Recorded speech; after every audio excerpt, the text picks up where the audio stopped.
Imagine you're in a huge room with a giant map of the Pacific Ocean in front of you. This is no ordinary map. It's like the world's biggest game board. The Pacific Ocean is massive, covering over 60 million square miles. It's the world's largest ocean, stretching from the shores of Asia all the way to the United States. It includes islands, shipping lanes, and borders several superpowers. For many years, the Pacific has been a key place for trade, military power, and influence. Now, China has its eyes set on becoming the dominant player in this region, and there's a lot more going on beneath the surface than many people realize. China is undoubtedly a large country, but there are concerns it wants to get bigger, particularly in the Western Pacific. Australia and New Zealand are worried about reports of a new military base in Vanuatu. There are islands that China says belong to it and claims that China is building airstrips and stationing forces there. What is going on? In this video, let's explore China's plans to dominate the Pacific Ocean, why it's so important, and how they are going about it. It's not some secret spy mission or movie plot. This is very real, and it could shape the future of global politics, trade, and even your life. The importance of the Pacific Ocean. Before we look into China's plans, it's important to understand why the Pacific Ocean is so crucial. Let's break it down. Trade routes. The Pacific Ocean is home to some of the busiest trade routes in the world. Countries rely on it for shipping goods like oil, electronics, food, and more. About 1/3 of global trade passes through this area, making it a financial powerhouse. Military strategy. Countries like the United States, Japan, and Australia have military bases spread out in the Pacific. Having control or influence over these areas means power on the global stage. Think of it like controlling the best spots in a board game. If you can secure key points, you win. Natural resources. Beneath the waves, the Pacific Ocean is rich in resources. From fish to oil and natural gas, China sees this as a treasure chest. These resources are important for China's growing economy, which depends heavily on access to these valuable materials. Political influence. Dominating the Pacific isn't just about military might or resources. It's about having a voice in global politics. A lot of international decisions get made in this region, and China wants to be the one setting the agenda. Now, let's look at how China is working to dominate the Pacific, starting with its military presence. China's military power play. Over the past decade, China has been slowly increasing its military presence in the Pacific, and it's no accident. They're working on several strategies to strengthen their hold. Building military bases on islands. China has been building military bases on islands in the South China Sea, a part of the Pacific Ocean.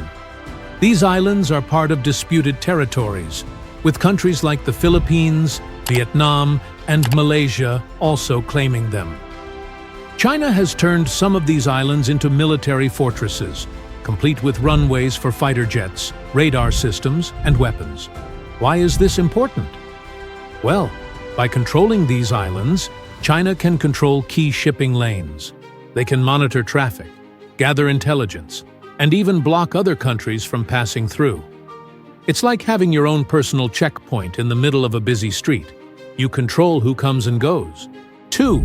Naval power. China is rapidly building one of the world's largest navies. A powerful navy is essential for controlling the Pacific. The Navy allows China to project its power, protect its shipping routes, and intimidate other countries. In recent years, China has been launching new warships, submarines, and aircraft carriers, positioning its navy as a major force in the region. 3. Artificial islands and expanding influence. China has also been turning coral reefs into artificial islands in the South China Sea. These islands aren't just military bases, they also serve as facts on the ground to claim that China has control over the sea.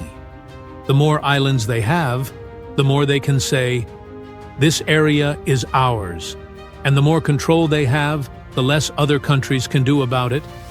This strategy has caused tension with other nations who see these artificial islands as illegal and a violation of international law. But China is sticking to its guns, asserting that these areas are rightfully theirs. Diplomacy and influence. China knows that military power alone isn't enough, so they're also working hard to influence the Pacific through diplomatic means. They want to make friends and build partnerships with other countries in the region. Here's how they're doing it. 1. Building economic ties. China has been pouring money into the Pacific. They've been offering loans, investments, and trade deals to countries in the region. This has worked particularly well with smaller island nations like the Solomon Islands and Kiribati, who have switched their diplomatic recognition from Taiwan to China in exchange for Chinese investments. These countries are now more willing to back China's political positions and allow China greater influence in the region. For China, this is like having loyal allies who will support its moves, whether it's in international forums or in a military context. This economic influence is helping China expand its reach far beyond its own borders. 2. Belt and Road Initiative, BRI. One of the biggest tools China is using to increase its influence is its Belt and Road Initiative. This massive global infrastructure project is designed to build roads, ports, and railways across the world, connecting China to other countries. Many Pacific nations are now part of this initiative. In exchange for building infrastructure, China gains political leverage. Through the BRI, China is strengthening its economic hold on the region. It's building ports that could be used for trade, military purposes, or both. For instance, China has invested in building and upgrading ports in countries like Papua New Guinea and Fiji. This makes China the go-to partner for these nations, increasing its influence in the region. Growing tensions with the United States. The United States has long been a dominant power in the Pacific, with its military bases in Hawaii, Guam, and Japan.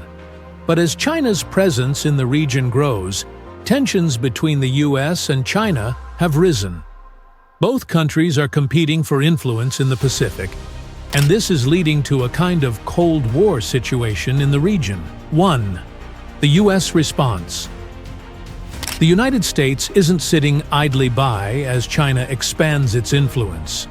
The US has been strengthening its alliances with countries like Japan, Australia, and South Korea.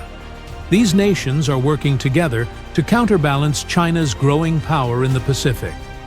They've also been engaging in joint military exercises and increasing their naval presence to keep China's influence in check. Additionally, the US has been supporting Pacific Island nations in their diplomatic stances, offering aid and infrastructure projects as a way to counter China's influence. 2. The risk of conflict. While the United States and China have mostly relied on diplomatic means to manage their rivalry in the Pacific, the risk of a conflict isn't off the table. China's military expansion, especially in the South China Sea, has been seen as aggressive by some countries, and this has led to increased tension. If China continues to push its territorial claims, it could lead to clashes with other nations, especially those who have competing interests in the region. China's long-term vision. China isn't just looking for short-term gains. Its plan to dominate the Pacific is part of a much broader vision for the future. China wants to be the dominant global superpower, and controlling the Pacific is a crucial part of that. By strengthening its military, expanding its economic influence, and building partnerships, China is setting itself up to be a force to be reckoned with. If China can secure its position in the Pacific, it will have the power to shape the world's economy, military, and politics for decades to come. What does this mean for the rest of the world?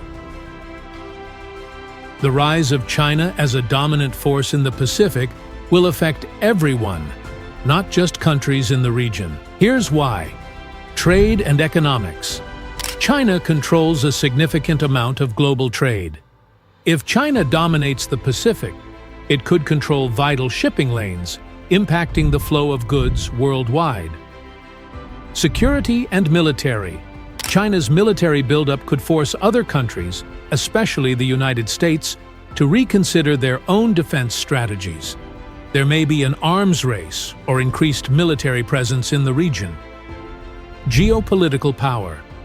Countries around the world will need to adjust to a new balance of power.